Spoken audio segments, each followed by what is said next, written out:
আর একটা বিষয়, মনে কষ্ট পেলে পান, কষ্ট না পেলে না পান, আমার কিছু করার নাই, আমি হক কথা বলবো।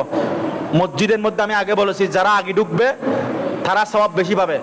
কিন্তু কিছু মানুষ আমি দেখি, টাকাওয়ালা পয়সাওয়ালাটা আমি দেখবো না, কিছু টাকা আছে বিদায় এখানে কিছু মানুষ বসছে, এদেরকে ব্যাপার ঠেলা মারে ভাগ করে আগে চলে আসেন। এটা কোন ধরনের? এটা বেয়াদবি, এটা করবেন না।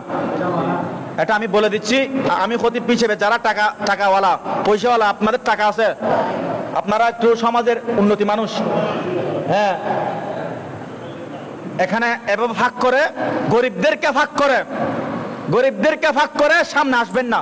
আপনি টাকা মাওলা মানুষ, আপনি লাস্ট আসছেন, আপনি ওদিকে বসবেন। কথা বলেন না, কথা বলেন না।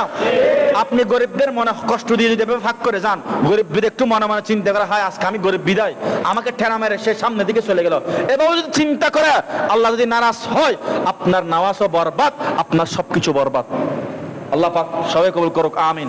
আর আমি কথাগুলো বলতেছি, যারা বাপের বয়সে আছেন, দাদার বয়সে আছেন, যাদের দাড়ি পেকে গেছে, তারা মনে করবেন আমি আপনাদের নাতি হিসেবে কথাগুলো বলেছি। নাতিরা অনেক মস্কারি করে কথা বলে, বলেন না বলে, আমি আপনাদের নাতি হিসেবে কথাগুলো বলেছি, আমি ইমাম হিসেবে কথাগুলো বলতেছি না, কারণ সেই যোগ্যতা আমার নাই। আমি গুনাহগার মানুষ, আমার এলম কালাম কিছু নাই। আর যারা আমার বাপের বয়সে আছেন, তারা মনে করবেন আপনাদের ছেলে হিসেবে আমি কথাগুলো বলতেছি, কারণ ছেলেরা বাপকে অনেক কথা বলে, অনুরোধ করে।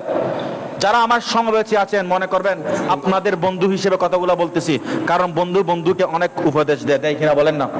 যারা ছোট আছেন বয়সে, তারা মনে করবেন আমি আপনাদের উপরে কথাগুলো বলেছি বড় ভাই হিসেবে, কারণ বড় ভাই ছোট ভাইদেরকে আদেশ দেয়, বুঝিয়ে আনে, ঠিক কিনা, বলেন না। অনুরূপ সেম যা বলেছি আল্লাহর হস্তে বলেছি, রসুলের খাতিরে বলেছি, আউলিয়া কিরামদের খাতিরে বলেছি। মনে কষ্ট নিলে মাফ করবেন। ওমা আলাইনা ইল্লাল বালাগ। আসসালামু আলাইকুম ওয়া রাহমাতুল্লাহি ওয়া বারাকাতুহু।